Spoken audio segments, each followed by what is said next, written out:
Thank you very much, my brother. It's a pleasure to be with you and cherished listeners on this program today.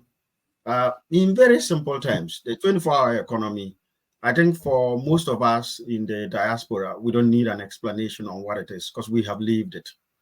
Perhaps maybe our comrades in the motherland who may not have lived it to a certain extent are the ones who may be requiring a breakdown of what a 24-hour economy is.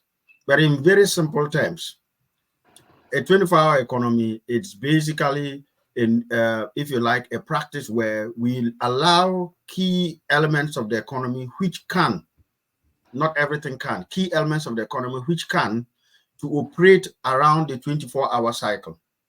Now you see the typical shifts anywhere you go, whether it's Ghana or anywhere, a typical work shift is roughly about 8 hours. You know, you go to work at 9 o'clock and then 5 o'clock you're gone if you accommodate your 1 hour break and that kind of stuff.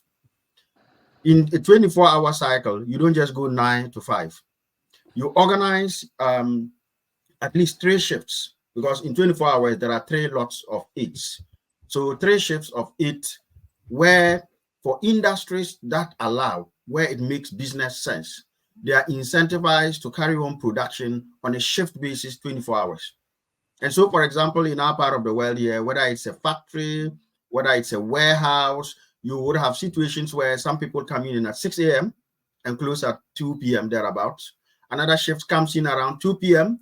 and closes around 10 p.m. thereabouts. And then yet another shift comes in at 10 p.m. and then closes around 6 a.m. So by the time the 6 a.m. guys are off, the next batch of 6 a.m. to 2 p.m. comes in. So if you take an entity like DHL, or say the many warehouses like Waitrose, Tesco, they run a 24-hour system because you need the picking and the packing happening 24 hours because shops need to be stocked up. Now, if you think about even our own in the context of a shop, you go to Asda, you go to Tesco in this country or in many parts of the Western world, big shops run 24 hours. So 2 a.m., you want toilet roll, you can dash to Tesco, the supers, the big ones. You can go in there and get it, you know. And so you are allowing, whether it's in producing the goods that are needed or in selling the goods that are needed, making it available to the public, you are creating a system where demand and supply is happening 24 hours. And the main idea is basically in line with what President Mahama said. If you take any given economy that runs a simple 8-hour shifts, if you call the a cake or outmoded style, where you go from 9 a.m. to 5 p.m., you run just that and everybody goes home, and then the other 16 hours you do what you want. If you were to take that kind of economy and assume that that economy employs only 10 people, and you want to triple your employment base, and you transform it into a 24-hour economy that now has 3 shifts, simple 3 times 10. So your capacity for employment moves in simplistic terms from 10 to 30.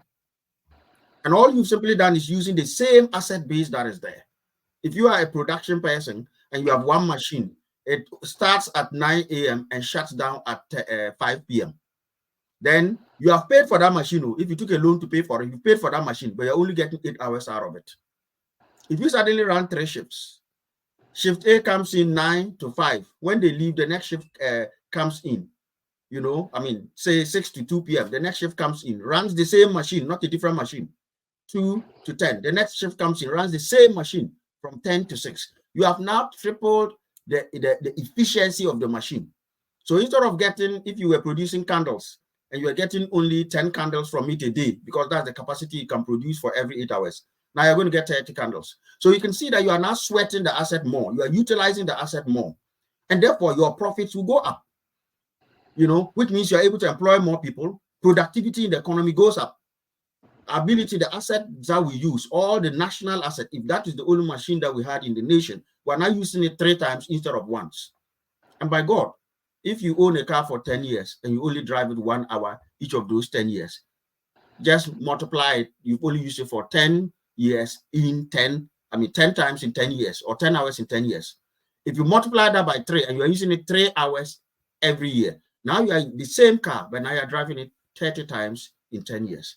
This is so basic that it's even sometimes we worry why our opponents on the other side are struggling with the capacity to absorb, if not understand, this very basic concept. Sometimes we feel shy that we even have to explain this. This is easier than 1 + 1. So in my mind, this is this very simple way of capturing it.